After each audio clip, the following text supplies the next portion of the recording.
Finding Calm in the Chaos. I am Denise Sith, and this is my podcast.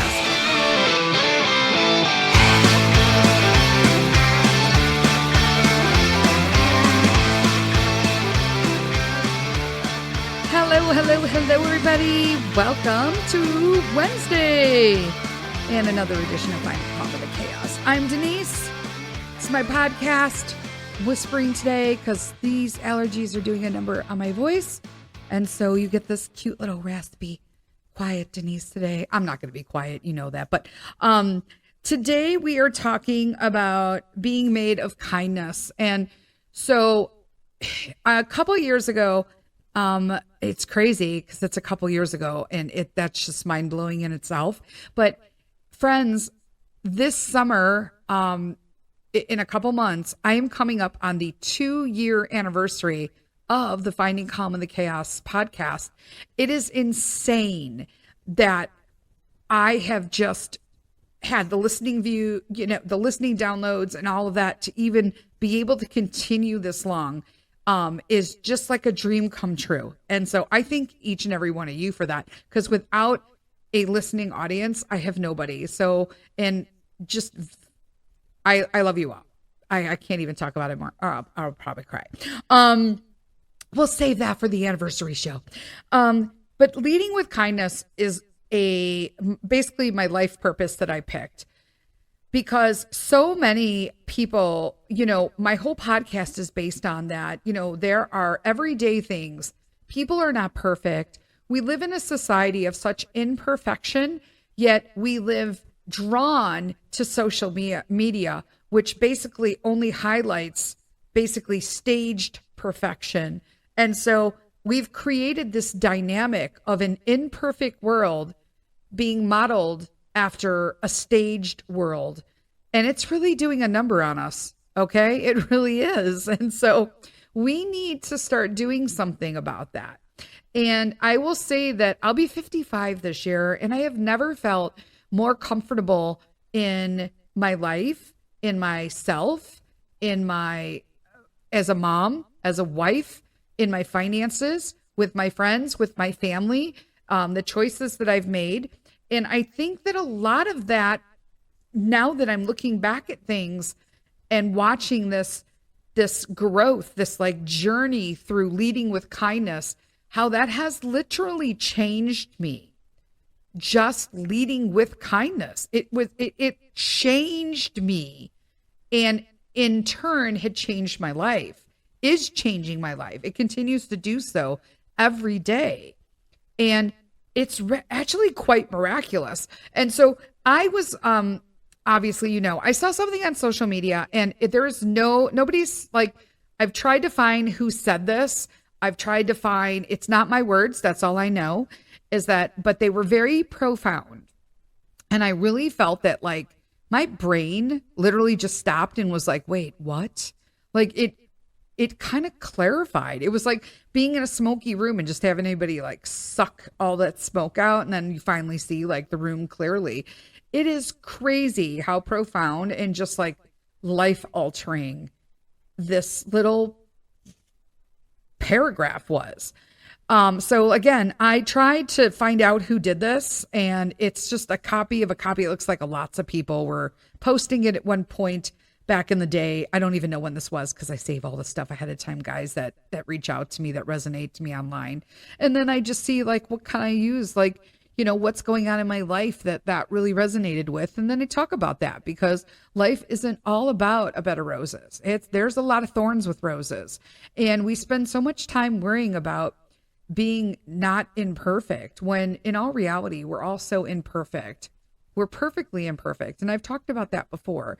And if we just embrace the reality of the situation and the reality of our lives and the reality of our beauty, I'm telling you, I just think that life is so much easier when you do this. I just have gotten so clear in my path.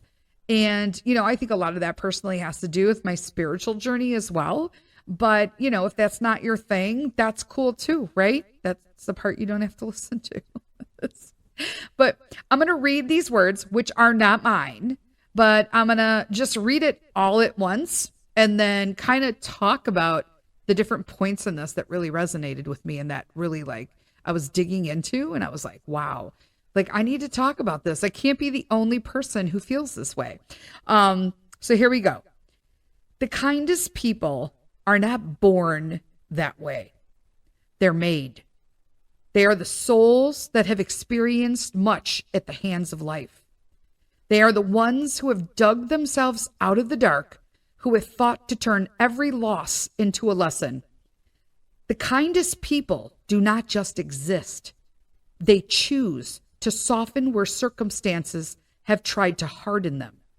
They choose to believe in goodness because they have seen firsthand why compassion is so necessary.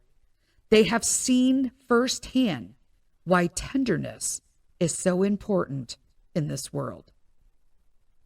Can I get an amen? Like, wow. I'm sorry. This is just like, it makes me almost have tears in my eyes. It is that, look, it's choking me up. It is really amazing, you guys, the depth of what those words mean, because it's true. So let's break it down a little. I used to be a super mean, miserable person. It's not a lie. Everyone's like, no, Denise, I don't see that. Oh, you might not. You didn't know me. I was. Okay. And so I think that we really need to talk about how I had these transgressions and I came from them, right? We all have these, but I'm going to talk about mine. And it says, I'm going to dissect this now. It says the kindest people are not born that way. They're made. Lord knows that's true. I mean, think about it. I am the adult child of an alcoholic. I am also a recovering alcoholic. And I'm also the survivor of a terminal cancer, right? I am also survived in the depths of my addiction. I did a jail stint. Everyone's always like, where'd you go to prison? I didn't go to prison. I went to a county jail and it was for 90 days. Okay. But it was a result of my addiction. Although there are super awesome stories that went out around that were way more interesting than why I actually did. So, you are born that way. They're not born that way. They're made. So my life of all of these trials and tribulations made me find this path to lead with kindness. And I was like, wow, like boing, like it just hit you, right? They are the souls that have experienced much at the hand of life. Like, I mean, I used to sit there and think to myself, like, what more do you think I can handle? And all of a sudden life was like, here you go, since you asked. And I'm like, wait, what? But yeah, I do believe, like, I don't ever want to take back any trial, bad, up, down, super low, super duper low. I don't want to take any of those experiences back in my life because they brought me and gave me the perspective that I have today. They gave me the experience to know what I don't want in life and what I do want in life. And they really help you kind of steer your way into where you want to be. Sometimes you don't learn, and that's okay too. I didn't learn twice. Third time I got it. You know what I'm saying? So like, I think we beat ourselves too much over our life lessons and not really, instead of analyzing why we made the mistake, accepting we made the mistake and using it as a step to move forward. I think more of us should do that. I know I needed to, and it took me a while to figure that out. It says, they are the ones who have dug themselves out of the dark and who have fought to turn every loss into a lesson. Well, bingo, I just said it, right? If we stop looking at things as a victim mentality, why me? Like, I can't believe this happened to me again. And, you know, childhood trauma is a thing, people, and everything falls back to your childhood. How you react to things, how you are, how you spend your money, how you are in relationships with people, how you interact with people at work, all stems from your childhood. And so you need to work on that. And it's not easy, but if you do it and you do the work, it's a lesson. And it's so rewarding once you look at them as lessons versus punishments. Then it says, the kindest people do not just exist, right? They don't. They choose to soften where circumstances have tried to harden them, right?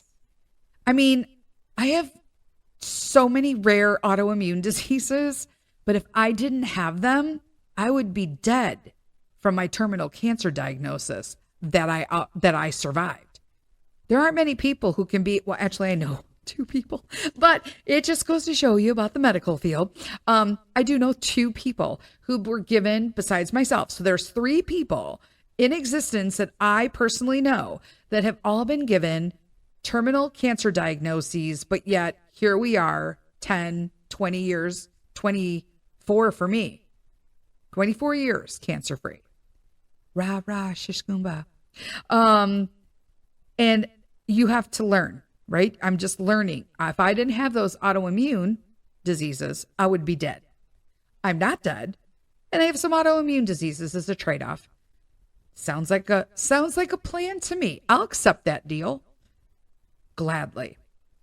They chose to believe in goodness because they have seen firsthand why compassion is so necessary. For me, it's growing up in a family of just, alcoholism and narcissism and everybody just being out for each other.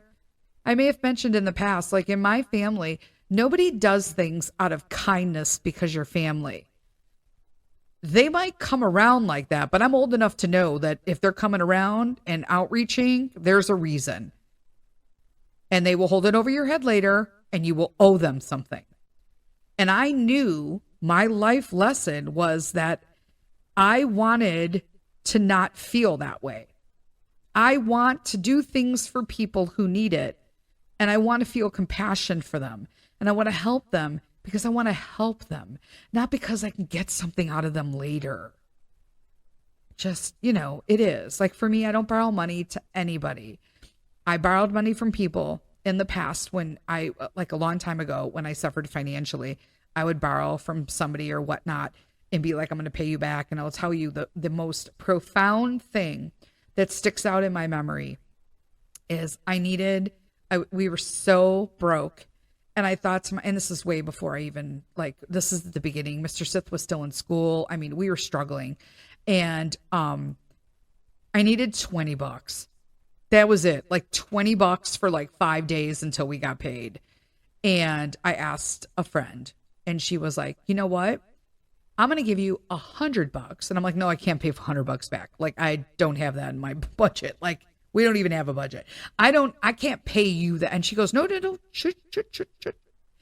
She shushed me. I'm not joking. And she said, I'm going to give you $100 and I want you to keep it. And I want you to use it with however it will help you get out of this situation. And I just thought, oh my gosh. Well, first I cried. Oh, I'm going to cry now. That's how important that moment was in my time. Holy cow, guys. It just hit me like a ton of bricks. Not having a baby. Holy cow. Wow. Let me walk out of this one. Holy shoot, guys. Okay, so basically, wow. That meant so much to me. It was a changing moment in my life that is how I want to be in the future. I want to be able to help people without getting anything in return. And I want to go an extra step. Look at that. It's literally been 10 years and I'm literally bawling about it. It was that meaningful for me because we didn't have that stuff when I was a kid. That absolutely did not happen. So then, of course, I can't read my phone now because I have tears in my eyes. Oh, goodness gracious. They have seen firsthand why tenderness is so important in this world. And what did I just describe? That tenderness, that compassion from a friend who simply was like, I can give. You did not ask this for me, but it would make me feel better to give this to you to help you, but I don't want anything in return. Because this way, think about it, it didn't affect our friendship. She didn't hold anything against me. I was like, you're an amazing friend, and we're still friends today. That is outrageous, right? It was so just out of the park for me at the time that it literally shook me to my very core of values and beliefs and morals and ethics. I was like, I want to be that person. I'm not there, but I want to be there. And so we just started moving into it from then. And so I want to talk about a few things more, but I want to take a break, of course, for sponsor. So I need to do my endorsement, and then we'll be right back.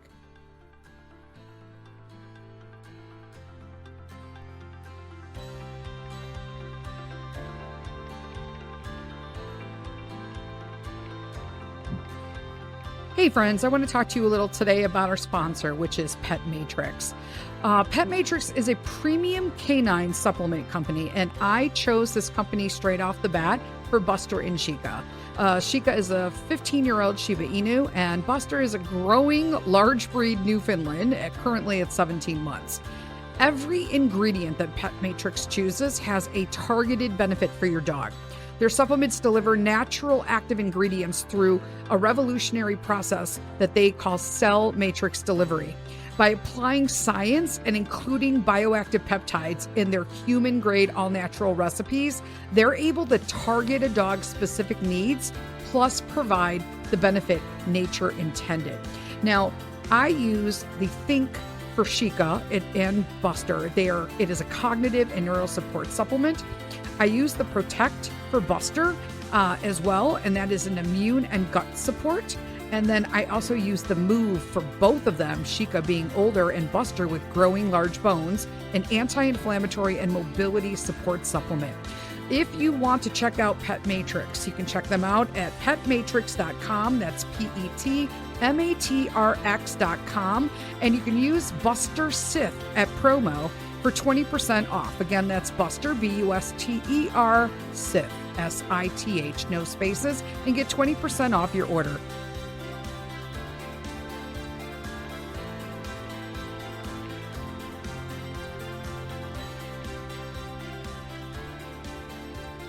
Okay, we are coming back from a little break there. Thank you for hanging in there. And we're talking about being made of kindness today. And so I read that thing to you. We did that in the first break. If you didn't read it, welcome back. If not, go back, listen. You know the drill. You know the drill. I like choked on my own spit right there. But one of the things I wanted to talk about was, what are the benefits of being kind? And I'm going to tell you some things that I have personally experienced since, for these 2 years, I've been on this motto of leading with kindness. And it looks like being kind, okay, these are legit facts, okay, that have helped me. Being kind literally helps boost your immune system. I have not been hardly sick at all in the last 2 years. I get the occasional cold, that kind of stuff. But I mean, friends, I used to get sick every fall, every New Year's, and it put me in the hospital. And it just has not been that case. It reduces blood pressure and reduces stress, anxiety. This is the thing. Everyone's just like, Denise, whatever, like, be kind. The great thing about all this is that being difficult, or being kind, well, I don't even know where that came from. Oh my gosh. Rewind that. Let me say it again. The great thing is that it isn't difficult to be kind. That's it, right? So I have a quote from the Dalai Lama. He said, "Be kind whenever possible. It is always possible." Think about that. I was like, hey, Dalai Lama, be kind whenever possible. It's always possible. I'm like, yeah, boom, mic drop right there. He ain't wrong. And I honestly believe that. I've really changed the circumstances where I felt like I would snap in the past because I remind myself, okay, we're not going to respond, Denise, like you normally would. You're going to respond by leading with kindness. And where's that going to get me? And I will tell you, it is so less stressful to lead with kindness. And it literally 100% of the time, I'm able to just walk away without any kind of episodes. It's amazing. What happens to your brain when you're kind? Okay, this blew my mind, no pun intended. But in addition to just basically boosting oxytocin and dopamine, everybody knows that, right? So when you are in a good mood and you are in good spirits, that means that you have a good level or a boost of oxytocin and dopamine. But being kind also increases serotonin, okay, which is a neurotransmitter that helps regulate mood.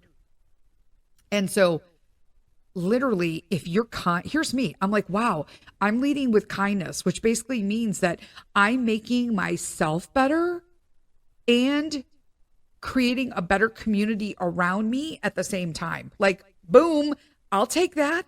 That's not a bad thing. I'm like, wow, yeah, I can do that.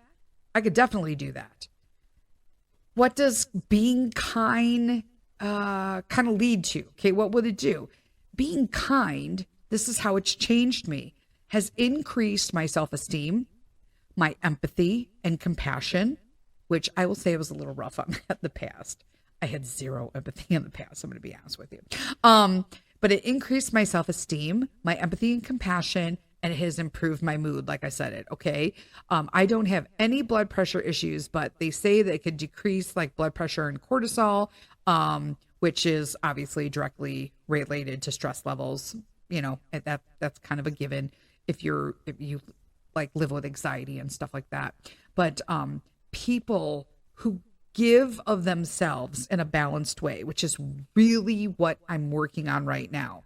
Just giving myself to the community, to myself, to my family, to my friends in a balanced way are tending to be healthier and live long. And I will say, I have never felt better than I do at this age, which is 54 and a half. I'm taking that half. I'm taking the half. Now, how does being kind affect your mental health? Okay, we just talked about this. I'm not a doctor. I'm not a therapist. Okay, I don't do any of that. This is just standard information. Okay, you can Google this stuff. You can look it up in a psychiatric today. You can look it up at Mayo Clinic online. It just whatever. I'm just sharing that in order how I feel, but in order to back that up, medical field also backs this up, that how I'm feeling and the changes I'm feeling are legitimately a change, because they say that kindness can increase your sense of connectivity with others, which I totally feel, decrease loneliness, combat low mood, and improve relationships. And here's the best part. It's also contagious. Yeah. Because if you encourage other people to join in with their own, just leading with kindness is what I do every episode. Okay. Because oxytocin, again, is the stress reducing chemical that's responsible for the positive effects of kindness. Isn't that awesome? I mean, it's so beneficial. I know it's hard because when you have stress and anxiety, it's not always happy to be leading with kindness, right? It's not easy to do that. But sometimes we have to kind of step in and take control. We can't let our emotions rule us. And for a very long time, I let my anger and my anger and rage rule me. And it was just eating me alive from the inside out. It was horrible. And personally for me, I just felt like a need to be kind. Does that make sense? Like, I just felt it was time for me to just change. I was like, enough is enough. And there are studies that have found that acts of kindness are linked to increased feelings of well-being. Helping others can improve support networks, encourage us to be active. And that in turn improves our self-esteem. And I totally feel and see that. I totally see and feel that for myself. I really think it's been a huge step. Like my biggest step, like I'm always leading with kindness, but I'm always moving towards a deeper realm of kindness. For me, I've been doing it, but I want to get deeper into kindness. You can always work on being more. I still have my moments, but they're far and few in between. I want to submerge myself in kindness. And one of the things that I've noticed that has probably been the most remarkable change has been that sense of community, support networks.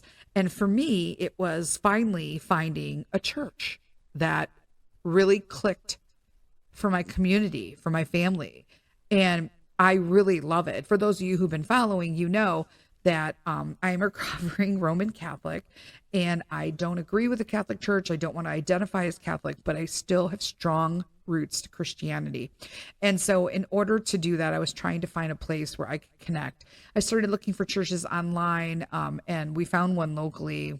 We went through a couple before we found this one.